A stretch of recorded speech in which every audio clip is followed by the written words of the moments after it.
जैसे question number 27 देखिए बेटा, एनसीईआरटी का पेज नंबर 200 पे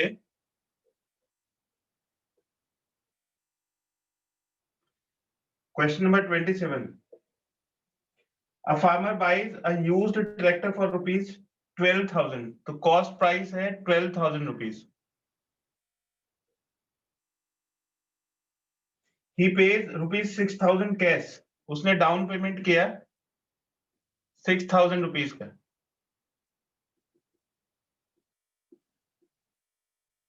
तो बैलेंस कितना बच गया?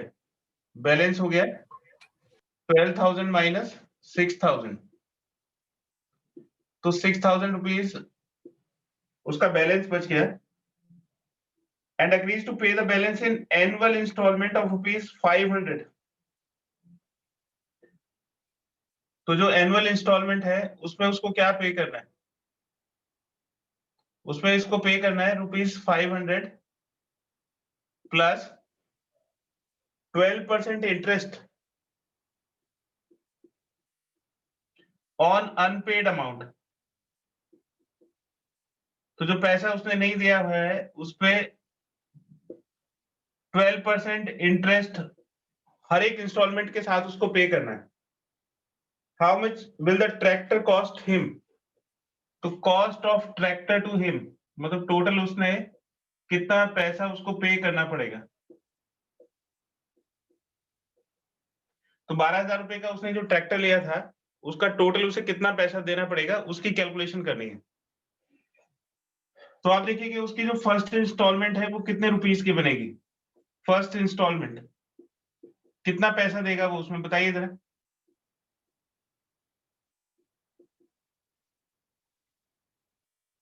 तो अगर सर उसने 500 प्लस 6,000 का 12%।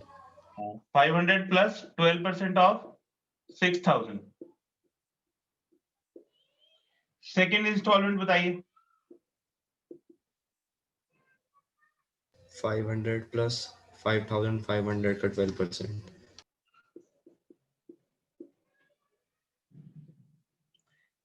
तो देखो ये जो 6,000 रुपीज था उसमें से 500 रुपए इंस्टॉलमेंट के चले गए, तो 5,500 रुपए बचे। तो नेक्स्ट इंस्टॉलमेंट जब वो देगा तो 12% 5,500 रुपए में मिलेगा। ऐसे कुल मिला के उसको कितनी इंस्टॉलमेंट पे करनी पड़ेंगी? अगर उसको 6,000 रुपीज पूरा चुकता करना है तो कितनी इंस्टॉलमेंट में इसको कवर करेगा?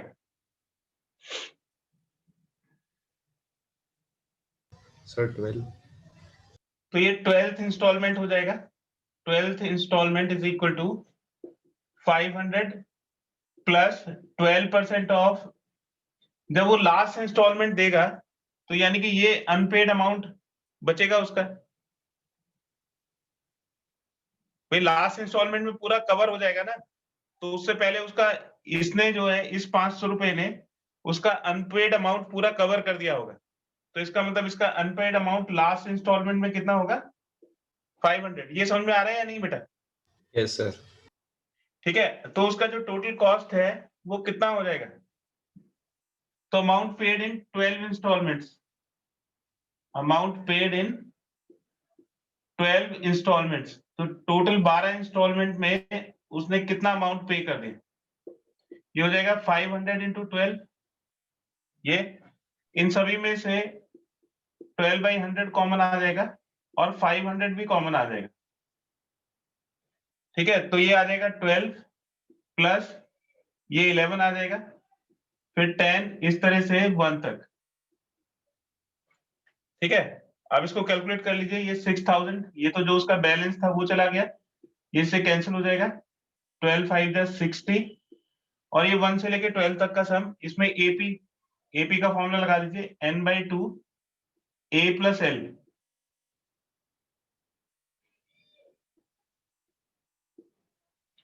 ठीक है, तो ये हो जाएगा 6,000 प्लस 60 इंटू 6, ये 6 हो जाएगा, और 13।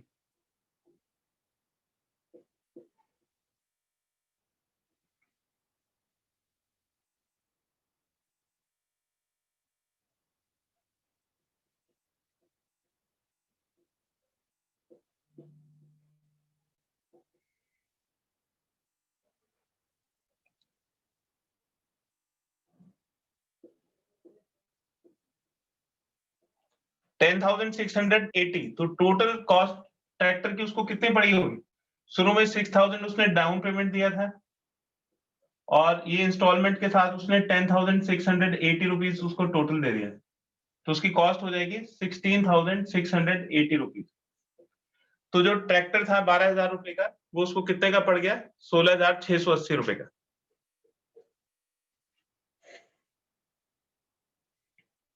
और बताइए बेटा, और किसी को कोई क्वेश्चन पूछना है तो, या किसी कॉन्सेप्ट में कोई प्रॉब्लम है तो बताइए।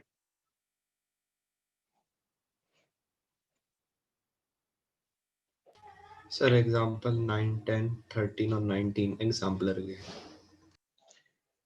9, 10, 13 और 19। एग्जाम।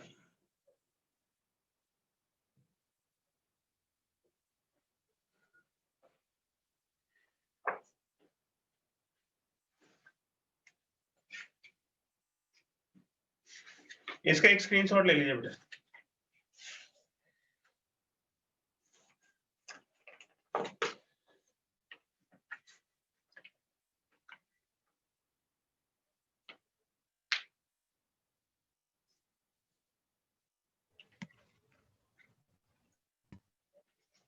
एग्जाम्पल नंबर 9 देखिए।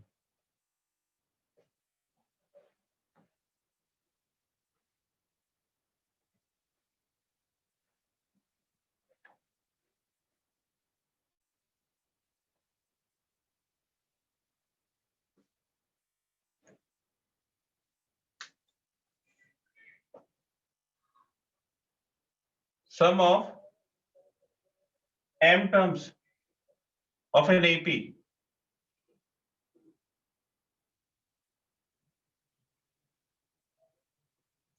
तो AP के m terms का सम दिया हुआ है is equal to the sum of either of the next n terms, sum of either of next n terms, मतलब इसके बाद जो और आगे वाले n terms आएंगे उनके सम के बराबर होगा, और the next p terms।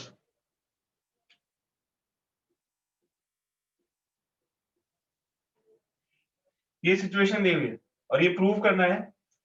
To prove m plus n into 1 upon m minus 1 upon p is equal to m plus p into 1 upon m minus 1 upon n। तो ये एक रिलेशन इसमें प्रूव करना है। तो देखिए कि इसमें क्या होगा कि sum of m terms of an AP, दो रिलेशन दिए हुए, एक तो ये इसके इक्वल है और एक ये इसके इक्वल है, दो रिलेशन होंगे। उसमें से आपको a और d को एलिमिनेट करोगे। एपी में जो पैरामीटर्स हैं वो a और d होंगे। a और d को एलिमिनेट करोगे तो जो रिलेशन है वो mn और p में बन जाएगा। ठीक है, तो देखिए सबसे पहले क्या दिया हुआ है, हमने एपी को सपोज कर लिया, लेट एपी बी,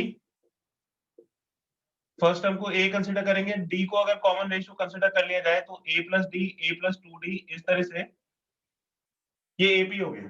अब जो पहला रिलेशन दिया हुआ है sum of n terms of an AP, तो m टर्म्स का sum, case first, m terms का सम हो गया a1 प्लस a2 से लेके am तक, और इसके आगे के n टर्म्स के सम के इक्वल है। तो इसका मतलब हो गया कि ये am प्लस 1 से स्टार्ट होगा, फिर am प्लस 2, और ये कहां तक जाएगा? am प्लस n तक जाएगा। ठीक है, अब हम इसमें क्या करेंगे कि इसको फर्स्ट टर्म से स्टार्ट करना है ताकि हम इसमें फॉर्मूला लगा सकें। तो इस इक्वेशन को हम कैसे लिख सकते हैं? इसके यही वाले टर्म दोनों तरफ ऐड कर दीजिए, तो ये तो डबल हो जाएगा 2a1 plus a2 till am, और इसमें जब आप a1 से लेके am तक के टर्म्स के सम ऐड करोगे तो ये फर्स्ट टर्म से स्टार्ट हो जाएगा, am प्लस 1 से लेके am प्लस n तक। तो अब ये देखो सीक्वेंस में आगे टर्म 1 2 3 m तक हो गया, फिर m प्लस 1 हो गया और ये m प्लस n तक। तो ये first m plus n terms हो गए और ये फर्स्ट m टर्म्स हो गए। तो ये इक्वेशन बन जाती है इस तरह से, twice of sum of m terms is equal to sum of m plus n terms. तो अब हम इसमें फॉर्मूला लगा सकते हैं, वैल्यू डाल दीजिए। तो ट्वाइस ऑफ sm ये हो जाएगा m by 2 2a plus m minus 1 into d, और एस एम प्लस एन हो जाएगा m plus n by 2, 2a plus m plus n minus 1 into D.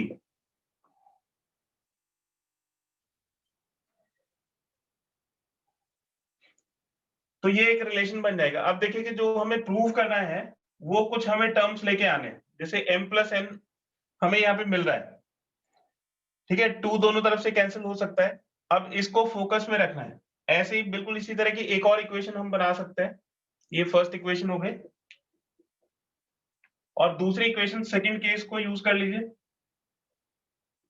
Case second. बस उसमें क्या आ जाएगा, जहां जहां पे n है, जहां पे n है वहां पे p आ जाएगा। तो सिमिलरली करके हम एक और इक्वेशन बना सकते हैं।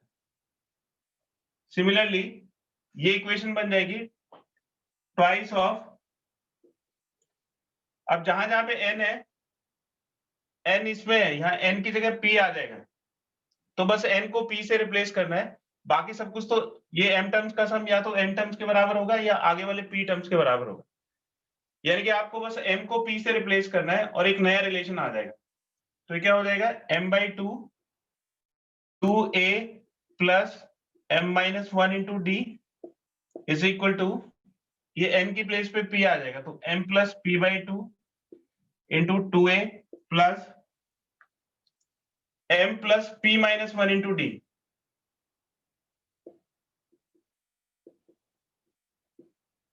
ये सेकेंड इक्वेशन हो गई।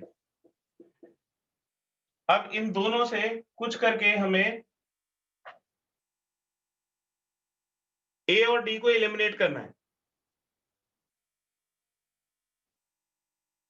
तो अब सोचिए कि किस तरह से हम इसको a और d को एलिमिनेट कर सकते हैं, और वो टर्म भी हमें लेके आने हैं जो राइट हैंड साइड में है।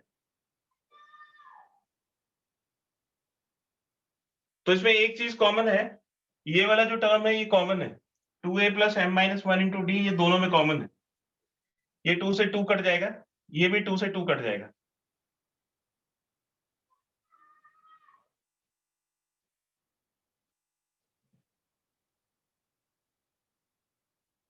सर ये लेफ्ट हैंड तो पूरा ही कॉमन है दोनों में। हाँ, ये दोनों में पूरा कॉमन है, ये पूरा, इस टर्म को हम सेम ले सकते हैं। और कुछ हमें ऐसा करना है कि ये वाला term 1 upon m minus 1 upon p आ सके।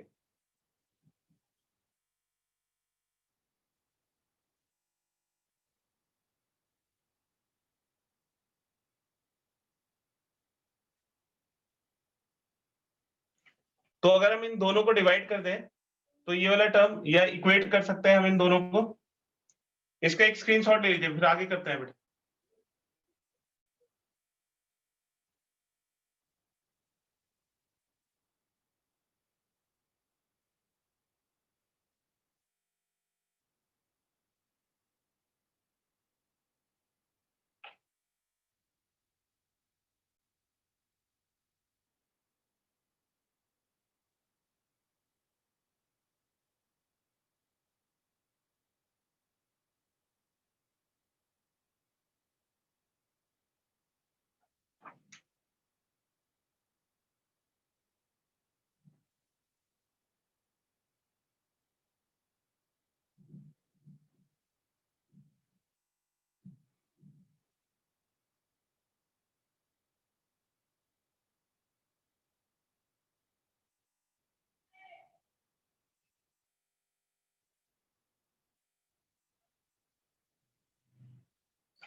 तो जो टर्म हमें प्रूव करना होता है उसको इधर लिख देते हैं, m plus n into 1 upon m minus 1 upon p is equal to m plus p into 1 upon m minus 1 upon n।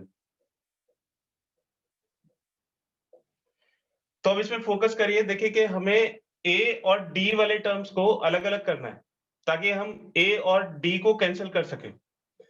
तो इसमें भी a और d वाले टर्म्स हैं और इधर भी a और d वाले टर्म्स हैं। तो अगर हम a वाले टर्म्स को एक तरफ ले आए और d वाले टर्म्स को एक तरफ ले जाएं तो इधर से a कैंसिल हो जाएगा, उधर से d कैंसिल हो जाएगा। तो हम इसको लिख सकते हैं इस तरह से 2am, ये 2am हो जाएगा plus m into m minus 1 into d,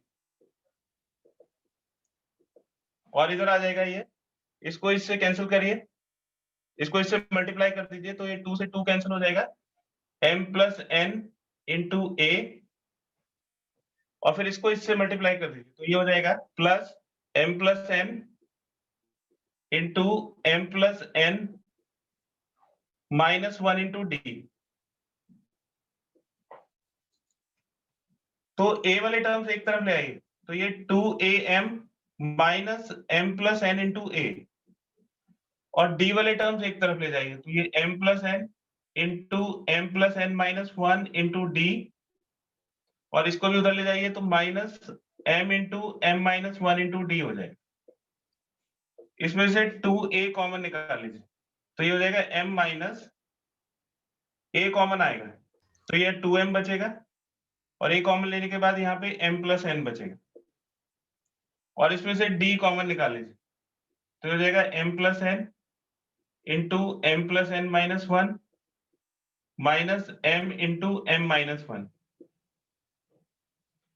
तो ये हो जाएगा a इंटू, इसमें से इसको माइनस करिए तो m minus n is equal to d into m plus n into m plus n minus 1 minus m into m minus 1। तो ये हो गया इक्वेशन नंबर 3। अब बिल्कुल इसी तरह की कैलकुलेशन इसमें होगी, तो फ्रॉम इक्वेशन नंबर 2, इसमें और इसमें क्या फर्क है, तो इसमें n है और इसमें p है, तो ये हो जाएगा a into m minus p is equal to d, तो जहां जहां पे n है उसकी प्लेस पे p आ जाएगा, तो m plus p into m plus p minus 1 minus m into m minus 1। ये इक्वेशन नंबर 4 होगी।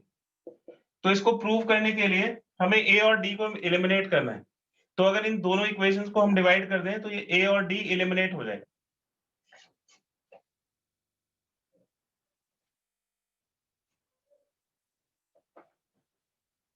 तो अब इन दोनों इक्वेशंस को डिवाइड कर दीजिए, तो equation number 3 divide by equation number 4, ये a से a कट जाएगा और यहाँ पे आ जाएगा m minus n upon m minus p, ये d से d कट जाएगा और ये हो जाएगा m plus n into m plus n minus 1 minus m into m minus 1 whole divided by m plus p into m plus p minus 1 minus m into m minus 1।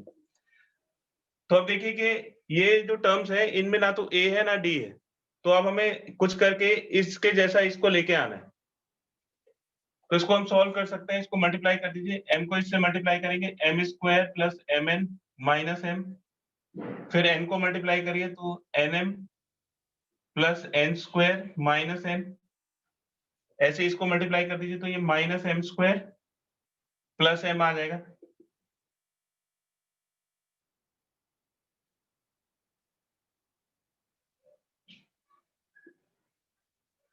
ये हो जाएगा m square plus mp minus m plus mp plus p square minus p, और ये minus m square plus m।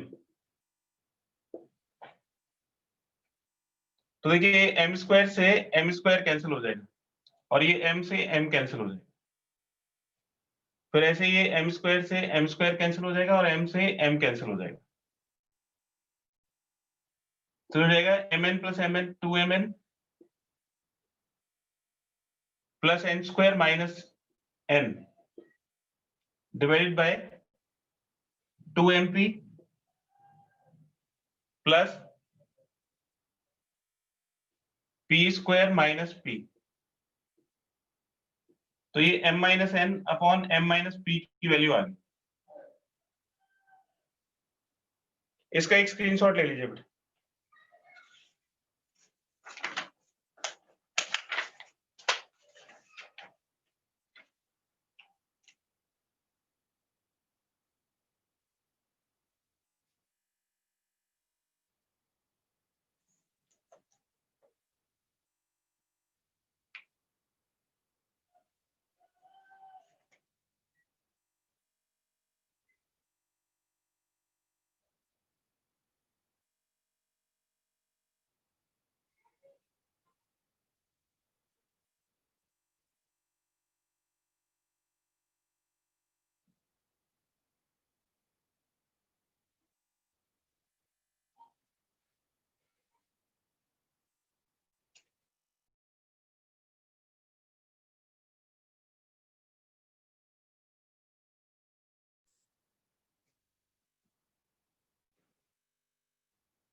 तो ये हमारा result आ गया m minus n upon m minus p is equal to 2mn plus n square minus n divided by 2mp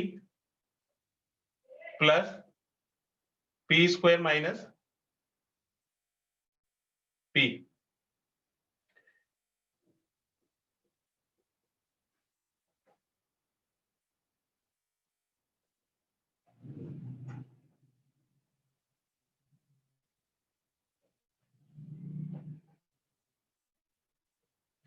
ऊपर से ये n कॉमन आ जाएगा तो ये हो जाएगा 2m plus n minus one और नीचे से p कॉमन आ जाएगा तो ये हो जाएगा 2m plus p minus one. ये m minus n upon m minus p।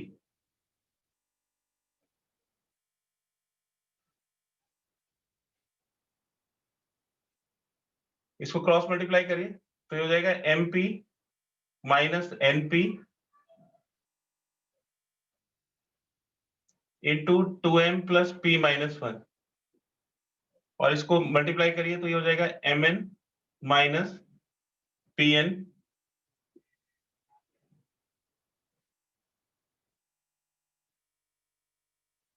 Into 2m plus n minus one. अब इसको दोनों तरफ mnp से डिवाइड कर डिवीजन mnp तो mnp से डिवाइड करने पे ये क्या बन जाएगा mnp से आप इसको डिवाइड करोगे तो ये 1/n minus 1/m into 2m plus p minus one और इसको mnp से डिवाइड करेंगे तो ये बन जाएगा 1/p minus 1/m into 2m plus n minus one.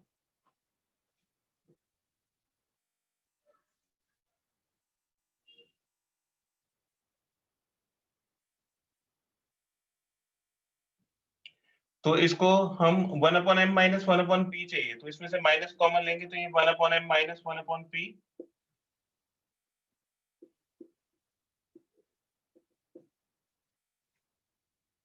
और यहाँ पे से भी माइनस कॉमन ले लीजिए तो ये 1/m माइनस 1/n।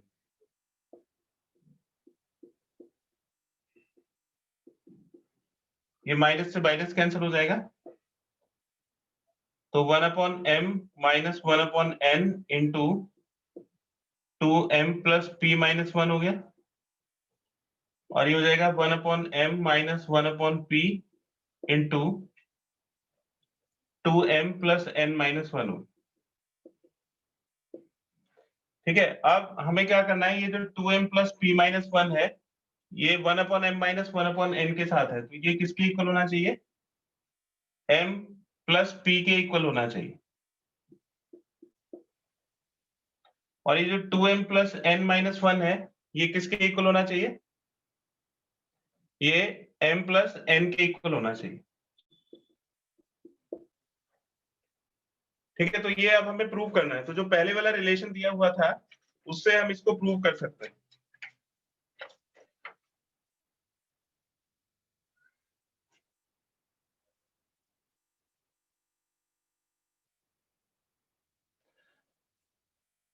ठीक है, तो जो फर्स्ट रिलेशन दिया हुआ था, बिल्कुल पहला जो रिलेशन आया था उससे हम कैलकुलेशन करेंगे तो ये वाला टर्म इसके इक्वल आ जाएगा और यानी कि इन दोनों का रेशियो इन दोनों के रेशियो के इक्वल आ जाएगा, दिस अपॉन दिस। तो इसको हम इससे रिप्लेस कर पाएंगे।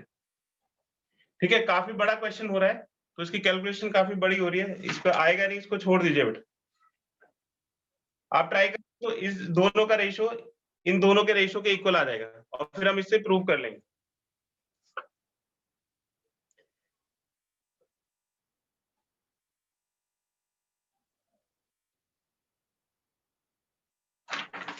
नेक्स्ट क्वेश्चन देखिए, question number 10।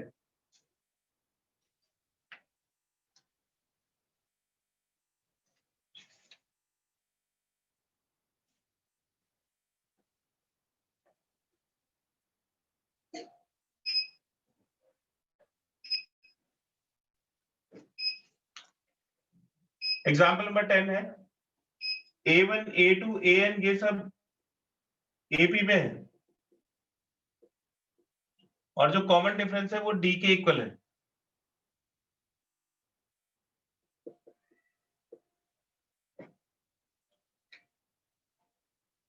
Some of the series, इसका सीरीज का सम निकालना है। एक सीरीज दी हुई है sin D into cosec A1 cosec A2 plus cosec A2 cosec A3 and so on till cosec AN minus 1 cosec AN। तो इसमें इसका सम हमें कैलकुलेट करना है और वो दे रखा है कि कितना सम इसका आएगा। तो इसमें देखिए कि ये जो A1 और A2 है ये D से रिलेटेड है। ऐसे ये जो A2 और A3 है इनको माइनस करोगे तो ये भी D के इक्वल आ जाएगा। तो इसको रीअरेंज करेंगे sin D, इसको 1 अपॉन sin A1 लिख देंगे और ये हो जाएगा sin A2। फिर इसी तरह से 1 upon sin A2 into sin A3 और ऐसे ये लास्ट वाला टर्म आ जाएगा 1 अपॉन sin AN माइनस 1 और ये sin AN।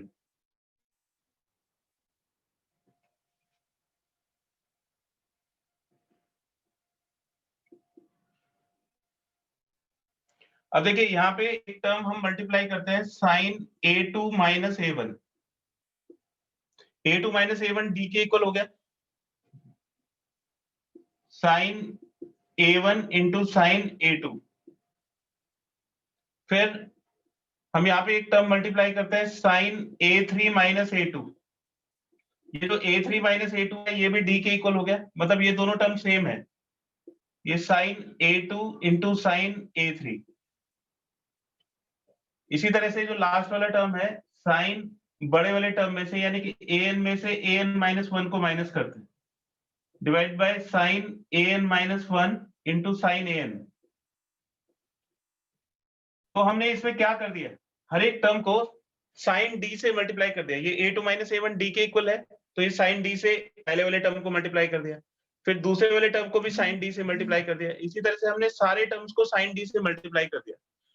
तो फिर हम क्या करेंगे, इसको sin d से डिवाइड भी कर देंगे। तो सबको sin d से मल्टीप्लाई कर दिया और sin डिवाइड कर दिया, तो ये sin d से sin d कट जाएगा और ये इस तरह के टर्म्स बचेंगे। अब इसमें sin a माइनस b का फॉर्मूला लगा दीजिए। तो sin a माइनस b का फॉर्मूला हो जाएगा sin a cos b minus cos a sin b और ये हो जाएगा sin a1 sin a2 and so on. बाकी के टर्म भी बिल्कुल इसी तरह से सॉल्व होंगे। आप जब इसको डिवाइड करोगे तो ये sin a2 वाला टर्म कैंसिल हो जाएगा, तो जो फर्स्ट टर्म है वो आ जाएगा sin a2 कैंसिल हो जाएगा cos upon sin cot a1 और ये वाला जो टर्म है इसमें sin a1 कैंसिल हो जाएगा तो ये हो जाएगा cot a2। तो जो पहले वाला टर्म है वो cot a1 minus cot a2 आ जाएगा। इसी तरह से जो दूसरा टर्म है वो हो जाएगा cot a2 minus cot a3। इसी तरह से आगे बढ़ते रहेंगे और लास्ट वाला टर्म आ जाएगा। देखिए पहले में से आगे वाले टर्म को माइनस कर रहे हैं तो ये हो जाएगा cot an minus 1 minus cot an। तो ये एक सीरीज बन जाएगी। तो आप इसमें नोटिस करोगे कि ये cot a2 नेगेटिव है, इसमें पॉजिटिव है, तो ये जो नेगेटिव टर्म है ये अपने पॉजिटिव टर्म को कैंसिल करेगा। फिर ऐसे ये नेगेटिव टर्म अपने आगे वाले पॉजिटिव टर्म को कैंसिल करेगा, ये पॉजिटिव टर्म अपने पीछे वाले नेगेटिव टर्म से कैंसिल हो जाएगा। तो एक फर्स्ट टर्म बचेगा और एक लास्ट टर्म बचेगा। तो फर्स्ट टर्म हो जाएगा cot a1 और लास्ट टर्म हो जाएगा cot an। तो इसका रिजल्ट आ जाएगा cot a1 minus cot an। इसका एक स्क्रीनशॉट ले लीजिए।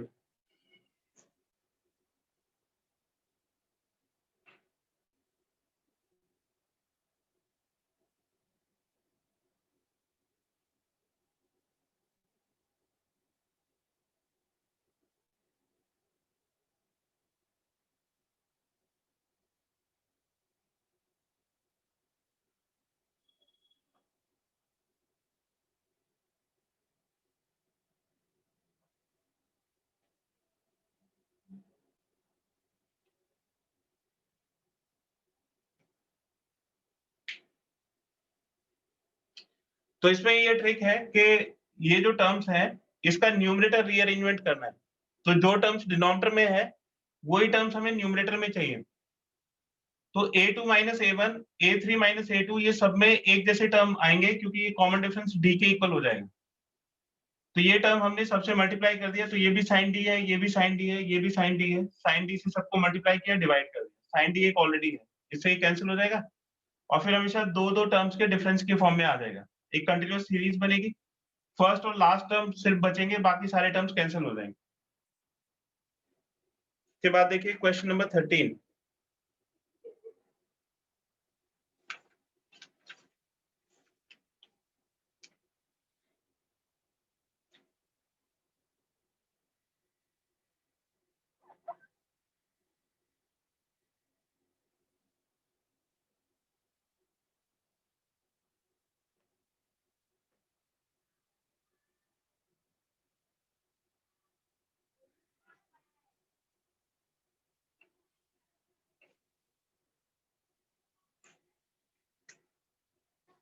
एग्जाम्पल नंबर 13 में find the natural number a for which a की वैल्यू फाइंड करनी और एक रिलेशन दिया हुआ है summation k is equal to 1 to n f of a plus k is equal to 16 times 2 raise power n minus 1। एक condition और दी हुई है कि f of x plus y is equal to f x into f y और f1 की value 2 के equal दी हुई है, f1 इज इक्वल टू 2। तो ये सारी इंफॉर्मेशन दी हुई है और a की वैल्यू पूछिए। तो इस वाली इक्वेशन में a अवेलेबल है, तो इस इक्वेशन को सॉल्व करके a आएगा और जहां जहां पे जरूरत पड़ेगी इन दोनों टर्म्स को हमें यूज करना पड़ेगा तो a में इक्वेशन बनाने के लिए, और फिर हम a की वैल्यू कैलकुलेट कर लेंगे। तो इसके देखिए ये जो लेफ्ट हैंड साइड है summation k is equal to 1 to n, इसमें एफ ए प्लस के है, तो इसमें हम ये वाला रूल लगा सकते हैं, x को a और y को k लिख सकते हैं, तो ये एफ ए प्लस के हो जाएगा। तो जो एफ ए प्लस के है उसकी वैल्यू हो जाएगी एफ ए इंटू एफ के, तो ये एफ ए इंटू एफ के इक्वल हो जाएगा। तो यहाँ पे हम इसमें वैल्यू पुट कर देंगे f a into f k is equal to 16 times 2 raise power n minus 1। अब देखिए a तो कांस्टेंट है, तो a अगर कांस्टेंट है तो ये एफ ए बाहर आ जाएगा,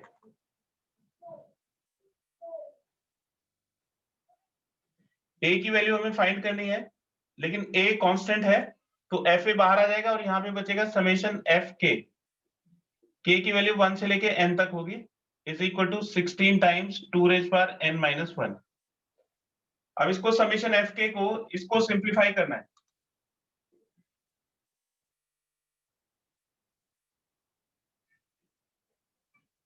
इसमें वैल्यू सब्स्टिट्यूट करिए एफ के,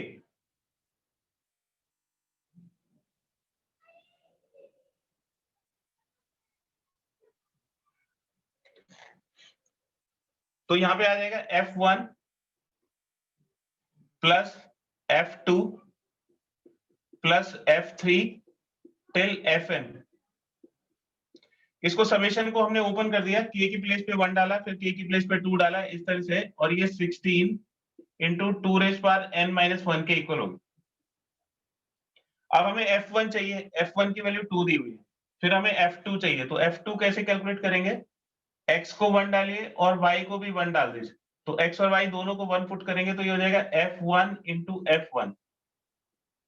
f1 की वैल्यू 2 है और ये भी 2 हो गया, तो 2 इंटू 2 2 स्क्वायर के इक्वल होगा।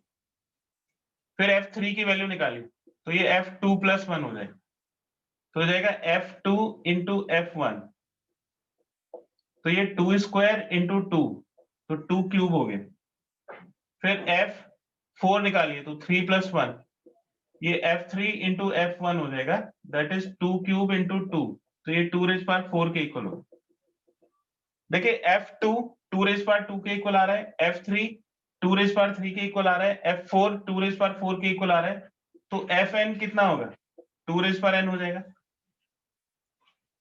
ठीक है, तो इन सब की वैल्यूज में सब्स्टिट्यूट कर दीजिए और तो ये हमें इससे एक फंक्शन मिल गया, fn की वैल्यू मिल गई 2 रेज पावर n। तो अब हम fa की भी वैल्यू निकाल सकते हैं। अगर हम n को a से रिप्लेस कर दें तो ये fa हो जाएगा और ये हो जाएगा 2 रेज पावर a। तो fa की वैल्यू 2 रेज पावर a हो जाएगी।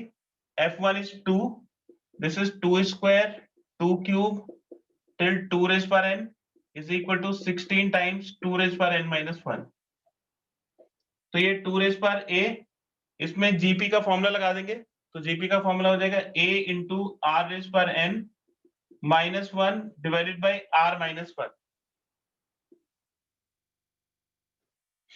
is equal to 16 times 2 raised power n minus 1। तो ये 2 raised power a into 2 raised power n minus 1 divided by 1 is equal to 16 times 2 raised power n minus 1। ये 2 raised power n minus 1 cancel हो जाएगा, तो ये जाएगा 2 raised power a को इससे मल्टीप्लाई करेंगे तो 2 raised power a plus 1 और ये 2 raised power 4, तो a plus 1 की वैल्यू हो गई 4, तो a की वैल्यू आ जाएगी 3, तो a 3 के इक्वल आ गया। तो इसमें एक तो ये इंपॉर्टेंट है कि यहाँ पे इस पैटर्न को आपको डिस्कस करना है, तो fn का रिजल्ट आ जाएगा, उससे आप fa निकाल सकते हो। ठीक है, समेशन को रिजॉल्व करना आना चाहिए, तो k की वैल्यू 1 डालोगे और ये ध्यान रखना है कि ये फंक्शन जो दो दिए हुए हैं इनको यूज करके जो जो टर्म अननोन है उसकी हम वैल्यू निकाल सकते हैं।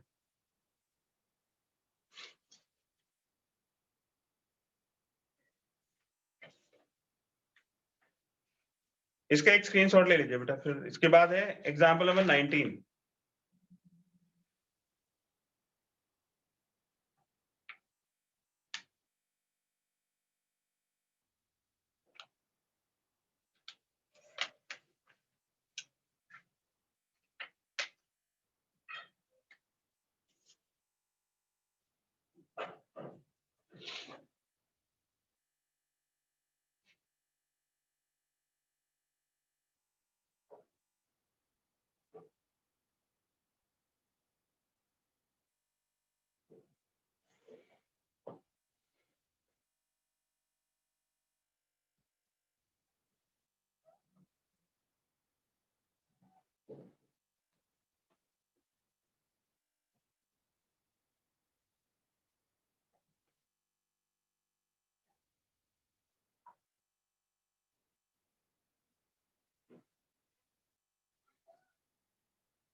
एग्जाम्पल नंबर 19 देखिए, द 10th कॉमन टर्म,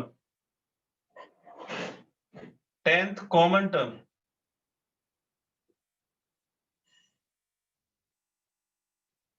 ये दो सीरीज दी हुई है, 3 + 7 + 11 एंड सो ऑन। एक एपी दी हुई है और दूसरी एपी है 1 + 6 + 11 एंड सो ऑन। ठीक है, तो इसमें 10th कॉमन टर्म पूछा है कि 10th कॉमन टर्म कितना होगा, तो सबसे पहले कॉमन टर्म क्या होगा? 11। 11, ये जो 11 टर्म है ये सबसे पहले कॉमन है ना। अब देखो गैप, जब गैप इक्वल हो जाएगा तब दूसरा कॉमन टर्म आएगा, तो सबसे पहला कॉमन टर्म तो 11 हो गया। अब दूसरा कॉमन टर्म के लिए हमें गैप देखना है, इसमें गैप कितना आएगा, मतलब दो टर्म्स के बीच में जो गैप है वो 4 है कॉमन डिफरेंस और इसमें 5 है। तो जब गैप इक्वल होगा तो नेक्स्ट टर्म इक्वल हो जाएगा, तो 4 और 5 का एलसीएम कितना होगा?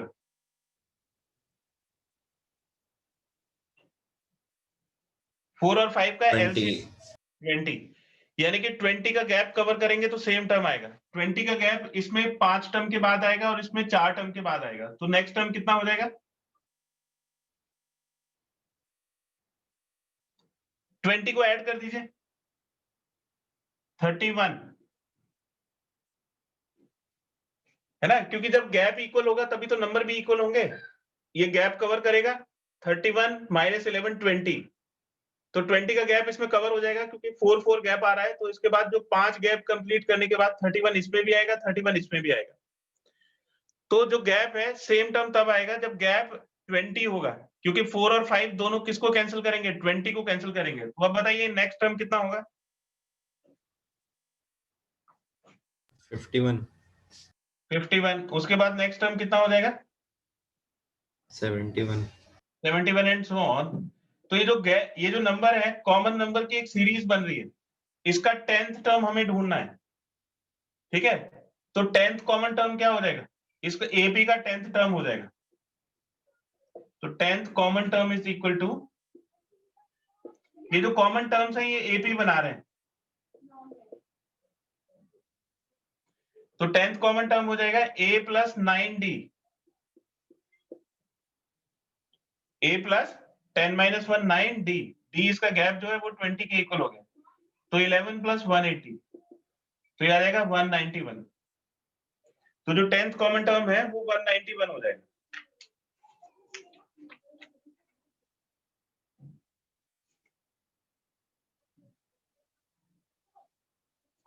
और बताइए बेटा इसके बाद।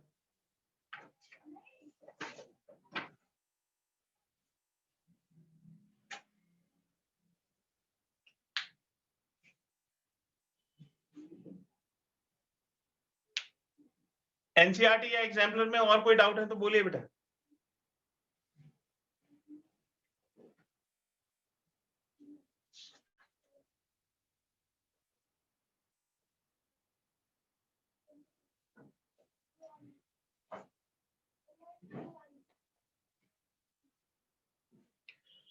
ठीक है, नेक्स्ट क्लास में बताइए आप क्या रिवाइज करके आएंगे, उसके फिर मैं आपको डाउट्स बताऊंगा रिवीजन के लिए, और जो भी कॉन्सेप्ट आप पूछेंगे वो बताऊंगा।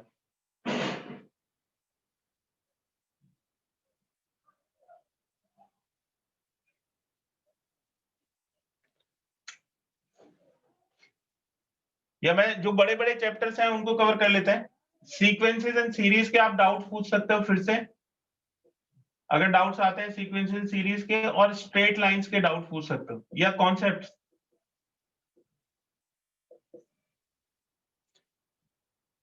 ठीक है, तो जो इस सीक्वेंसेस सीरीज में कुछ बचा है उसको पूछ लीजिएगा, और उसके बाद फिर स्ट्रेट लाइंस को डिस्कस करेंगे। Okay sir. और एक बात सुनिए, ये जितने भी एग्जाम्पलर के जो मल्टीपल चॉइस क्वेश्चन है उनको जरूर कर लीजिएगा, एमसीक्यू, एक एक नंबर के जितने एग्जाम्पलर के क्वेश्चन है, ठीक है? तो 1 मार्कर और ऑब्जेक्टिव टाइप वो एग्जाम्पलर से जरूर करिएगा। Okay sir. ओके जी सर।